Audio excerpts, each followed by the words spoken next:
क्या आप भी धनिया को लॉन्ग टाइम के लिए स्टोर करना चाहते हैं? तो this video is just for you. सबसे पहले हमने धनिया को ले लेना है और इसको बारीक बारीक चॉप कर लेना है।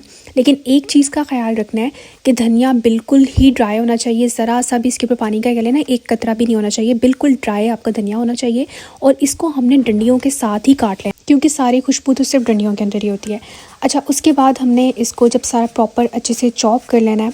चॉप करने के बाद हम लोग इसको थोड़ा सा और ज़रा इसको ड्राई होने के लिए रख देंगे ताकि इसमें जितना भी अगर आपको लग रहा है ना कि थोड़ा बहुत भी अगर पानी इसके अंदर रहा हुआ है तो हमने उसको ये मेक श्योर करना है कि प्रॉपर ड्राई हो जाए।